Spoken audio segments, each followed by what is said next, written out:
DHA phase 9 में जो एक वकूआ हुआ था जिसमें एक नौजवान को कत्ल कर दिया गया था।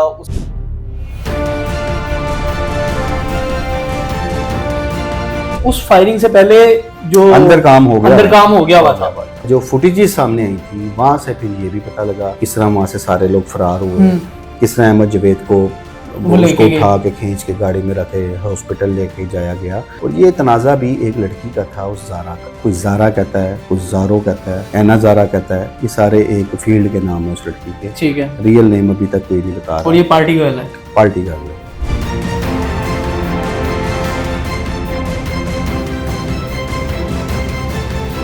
जारा ने ये बात बताई थी कि ये झगड़ा था असद माया का और वो मकतूल अहमद जवेद का हुआ। ये असद माया साहब वही हैं जो मियां विकी के भाई हैं? उनके छोटे भाई।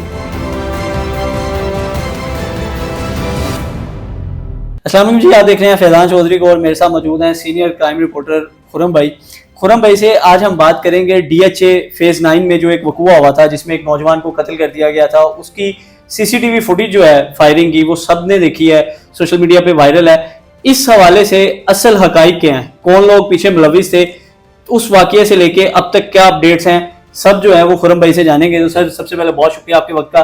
खुरम भाई डे फर्स्ट से शुरू करेंगे, वाकया क्या था, क्यों मारा गया उस नौजवान को और पीछे कौन लोग मुलविस थे?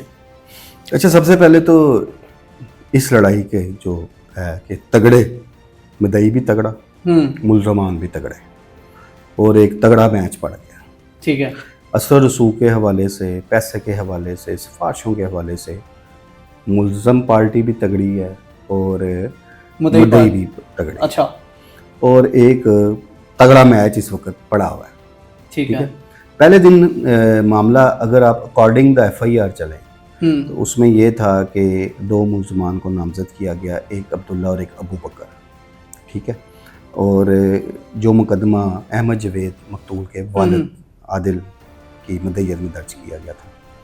उसके बाद जब CCTV फुटेजेस सामने आती हैं और तफ्तीश आगे बढ़ती है तो फिर वो मामला और तरफ निकल जाते हैं। अच्छा। ठीक है। उसमें एक करैक्टर असद माया का भी नाम आता है।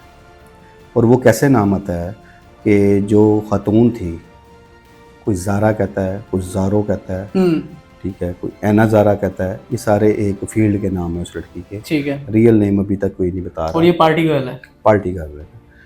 उस घर में रिहायश पजीर थी जिस घर में वाकया हुआ। अच्छा। उसे वो घर लेके दिया गया था और वो उस घर ही पार्टियों के लिए इस्तेमाल होता था। ओके। ये पूरा एक ग्रुप था दोस्तों का आपस में। और एक ग्रुप था, ये ग्रुप DHA में भी पार्टीज करता था। ठीक है। और बेसिक जो देखें इस सारे मामले में एक ओवरऑल बात नज़रअंदाज की जा रही है वो ये है कि ये जो डांस पार्टी कल्चर है बहुत तेज़ी से हमारे माशरे में बिल्कुल ऐसे ही है। और जो रईसज़ादों की जो औलादें हैं उन जिन पे कोई चेक एंड बैलेंस नहीं है, पैसे की भरमार होने की वजह से वो लोग इन पार्टियों में क्या क्या गुल खिला रहे हैं और इसके मुसलसल नुकसानात सामने आ रहे हैं। इन पार्टियों में झगड़े होते हैं, नशे की हालत में होते हैं। इन पार्टियों में शराब, अफीम, कोकीन, आइस, हर तरह का नशा। और ख़ुसूसन ये जो आइस की जो एक बहुत बुरी तरह हमारे माशरे को खोखला कर रही है, हमारे माशरे के नौजवानों को खोखला कर रही है, वो आइस है इस वक्त। ये सब लोग जो होते हैं ये नशों में फिर इनसे क्या हो जाता है, किस तरह झगड़े कर जाते हैं, इनको खुद नहीं समझ आ रही इस वक्त। और ये तनाज़ा भी एक लड़की का था, उस जारा का। ठीक है। उस जारा से शुरू हुआ और ये इंकशाफ भी जारा नहीं किया है पुलिस के सामने, क्योंकि पहले जारा इस वक्त हिरासत में है। हाँ जी, पुलिस की एक जारा और एक सुजैन है, वो भी पार्टी कर रहा है। एक लड़की माही का भी कोई इसमें मामला था लेकिन उसके बारे में पता लगा वो दुबई चली गई। अब जारा ने ये बात बताई थी कि ये झगड़ा था असद माया का और वो मकतूल अहमद जवेद का हुआ। ये असद माया साहब वही हैं जो मियां विकी के भाई हैं? उनके छोटे भाई हैं। और इसी तरह फ़ोन किया गया, बाकी 2 से बाप आ गए, अब्दुल्ला आ गया, अबू बकर आ गया और इनकी फिर अहमद जवेद की उन लोगों से भी तलखी हो गई। कोई गालम गलूच वाला मामला जो लड़ाई झगड़े में होता है। तो जो गनमैन वहाँ थे वो अहमद जवेद के साथ भी गनमैन होते थे, दीगर मुलजम आए थे उनके साथ भी गनमैन होते थे। तो फिर फायरिंग एक्चुअली गनमैनों ने की आपस में, 2 ग्रुपों की हुई थी। और उसी में जो नुकसान है वो अहमद जवेद का ज़्यादा हो गया था। वो जो फुटेजेस भी आपके सामने आई हैं और वो जो सरकार जो फुटेजेस सामने आई थी वहाँ से फिर ये भी पता लगा कि किस तरह वहाँ से सारे लोग फरार हुए, किस तरह अहमद जावेद को उसको उठा के खींच के गाड़ी में रखे हॉस्पिटल लेके जाया गया। तो अभी ये इसकी अब तक की मालूमात हैं। फर्दर इसमें कितनी गिरफ्तारियां पुलिस ने की हैं अभी तक, जो लोग हैं जिनकी लास्ट इतलात थी उनमें 2 खवातीन और असद माया जो थे वो पुलिस की तहवील में थे। ठीक है। उसके बाद किन किन लोगों को हिरासत में लिया गया उसकी अभी तफसीलात नहीं हुई। असद माया अभी भी हिरासत में है?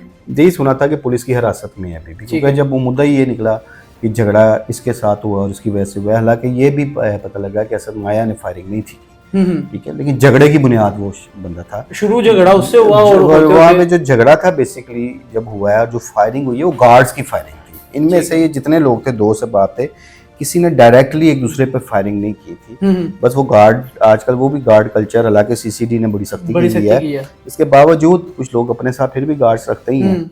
तो उन गार्डों की फायरिंग जो हुई है उसकी जद में आके जो था अहमद जावेद जिंदगी की बाजी हार गया। अच्छा, ये जो हमने फुटेज देखी वो जो नीचे से फायरिंग कर रहे हैं वो दूसरा ग्रुप है और ऊपर से भी फायरिंग हो रही थी? अच्छा, ये फायरिंग घर के अंदर ही हुई है। अच्छा, जो गोलियां लगी हैं जो बेसिक था वो घर के अंदर हुई है। बाहर वाली फायरिंग का आप ये कह सकते हैं कि बाद में फिर एक रंगबाजी कह लें इसको, जश्न मनाया गया। जश्न नहीं होता भाई, गुस्सा दिखाया जा रहा है ना, देखा कि शिद्दत के साथ फायरिंग की जा रही है, जदीद आतिश असला। अच्छा, यानी कि उस फायरिंग से पहले जो अंदर काम हो गया हुआ था। ठीक है। और नुकसान, एक इंसानी जान गई है, एक नौजवान गया है, अफसोसनाक वाकया इस हवाले से। तो वो ज़ाहिर अब उसकी फैमिली के लिए एक गम का पहाड़ टूट पड़ा है। इंसानी जान देखें किसी की भी चली जाए एक अफसोसनाक वाकया होता है। ठीक है। तो ये भी इस तरह ही है।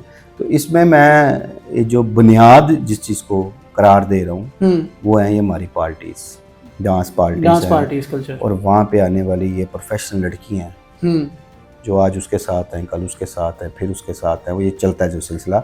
ये भी कुछ इसी किस्म का मामला था कि लड़की से ही कोई तनाज़ा इख्तियार किया गया था। अभी काफ़ी सारी चीज़ें तफ्तीशी टीमें भी सीगा राज में रख रही हैं, लेकिन जो ज़राए थोड़ा बहुत जो असल कल्प्रिट है अब्दुल्ला, उसके हवाले से क्या खबरें आ रही हैं? उसके बारे में अभी नहीं कोई ऐसे आया कि वो गिरफ्तार हुआ है। अभी वो है और अबू बकर था गालिबन उसमें, ये लोग अभी नहीं गिरफ्तार हुए। इसमें अभी जो मेन गिरफ्तारी है वो असद माया की हुई थी। ठीक है। और वो 2 लड़कियां थी। उस जारा के बयान से ही सारी हकीकत खुली थी कि सामने आई है कि वाकया क्यों शुरू हुआ। उससे पहले ये पता नहीं था तनाज़ा क्यों है। वो सारे तो आपस में दोस्त थे। एक तो होता ना कि वो मुखालफत हो, कोई दुश्मनी चल रही हो, पहले इकट्ठे ही ये सब लोग पार्टीज को एंजॉय करते थे और फिर आपस में लड़ पड़े और ये सारा मामला हो गया। और जो उस दौरान गनमैन या जो वीडियोस के दौरान नजर आए हैं फायरिंग करते हुए, क्या उनको पकड़ा गया? नहीं, अभी तक नहीं। और अभी तक वो 2 लोगों की इत्तला थी, 2 लोगों की इत्तला थी कि पकड़े हुए। ठीक है। बट पुलिस के जो ऑफिशियल हैं उस चीज़ को उसकी तस्दीक नहीं करते। सही। अब डीआईजी साहब एक तरफ तो कहते हैं कि मैं डाला कल्चर खत्म कर दूंगा, डीआईजी ऑपरेशन लाहौर जो है हमारे फैसल कामरान साहब, दूसरी जानिब हर गुजरते दिन के साथ ये वीआईपी कल्चर से रिलेटेड कोई ना कोई वाकया सामने आ जाता है। तो आपको क्या लगता है ये पुलिस की नाकामी है या मामला हाथ से निकल चुके हैं?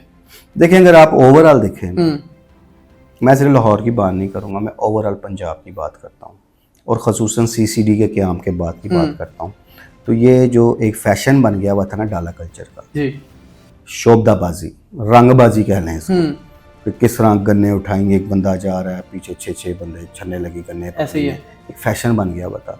अच्छा, एक जो दुश्मनदार होता है ना, जिसको खतरा है अपनी जान का, उसकी तो समझ आती है कि उसने अपनी सिक्योरिटी साथ रखी हुई है, लेकिन जिसका दुश्मनी से कोई दूर दूर तक तल्लक ही नहीं है, तो उसने सिर्फ एक दिखावा दिखाने के लिए कुछ 4-6 गनमैन रख लेने, गाड़ियों के पीछे डाले चला लेने, ऐसे ही अपने आप को ना इस सोसाइटी में प्रोमिनेंट करने के लिए आप कह सकते हैं। तो ये कल्चर बहुत ज़्यादा चल पड़ा था, लेकिन अब ओवरऑल आप देखें उसमें नुमायाँ कमी हो गई है। और यही वजह है, आप मार्केट में जाएँ, वीगो डाले की कीमतें गिर गई हुई हैं। अच्छा। लोग वीगो डाला नहीं खरीद रहे। वैसे हमारे यहाँ कभी गाड़ियों की कीमतें गिरी नहीं, ऊपर जाती हैं। लेकिन जब से ये डाला कल्चर की हौसला शिकनी की गई है, डाला जो वीगो डाले हैं उनकी कीमतें गिर गई हैं। सही। तो इससे आप अंदाज़ा लगा सकते हैं कि ये कल्चर जो था इसमें बड़ी हद तक काबू पाया गया पुलिस की तरफ से। जो देखो पुलिस का अच्छा काम है उसको सराहना चाहिए, लेकिन इसमें मेन जो किरदार अदा किया सीसीडी ने किया। और जिस तरह अभी आपने डीआईजी ऑपरेशन की भी बात की है, वो भी ठीक कह रहे हैं इस हवाले से कि पुलिस ने इस हवाले से खासी सख्ती की हुई है। फिर भी आप इन चीज़ों पे 100% काबू नहीं पा सकते। अब कोई रख रहा है गनमैन, बज़ाहिर उसके पास वेपन नहीं है ऊपर, तो क्या उसने छुपाया भी तो हो सकता है ना, लोग डब में पिस्टल लगा लेते हैं या किसी छोटे बैग में रखा होता है, तो वो चीज़ तो आप 100% ख़त्म नहीं कर सकते। अच्छा खुरम भाई, एक चीज़ यहाँ पे आखिर में ऐड करते चलें कि आपको क्या लगता है कि ये जो केस है बड़ा हाईलाइट हुआ सोशल मीडिया के आने के बाद, एट द एंड किस तरफ जाएगा?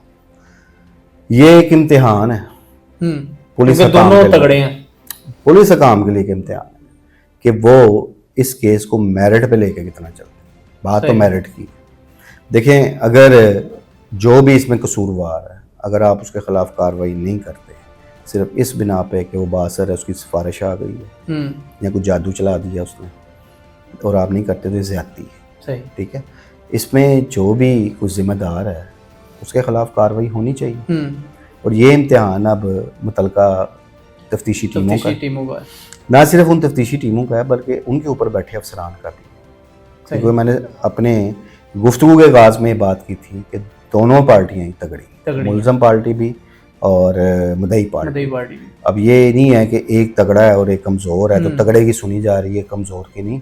यहाँ बराबर देखना है किसकी ज़्यादा जल्दी है। अब देखना ये है कि चलनी है कोशिश, तो देखें दोनों की। मुद्दई भी करेगा, मुल्ज़मान भी करेंगे। मुल्ज़मान ने अपने डिफेंस के लिए करनी है, मुद्दई ने इंसाफ के हसूल के लिए करनी है। डिपेंड सारा आ जाता है कि जो मुतलका पुलिस काम है वो मेरिट पे क्या फ़ैसला करते हैं, इस तफ्तीश का रुख किस तरफ जाता है, कौन कौन लोग इसमें मुलव्वस हैं, उनके ख़िलाफ़ क्या कार्रवाई की जाती है। ये सारी चीज़ें अब तफ्तीशी टीमों पे डिपेंड करती है। बहुत शुक्रिया खुरम भाई आपके वक्त का। ये सारी तफसील थी जो अब तक की, जब हम वीडियो रिकॉर्ड कर रहे हैं, जितनी भी अपडेट है आपके सामने रखी है। आइंदा आने वाले दिनों में इस हवाले से क्या मज़ीद अपडेट सामने आएंगी, खुरम भाई से फिर टाइम लेंगे और आपके साथ शेयर करेंगे। मुझे दीजिए इजाज़त, अल्लाह हाफ़िज़।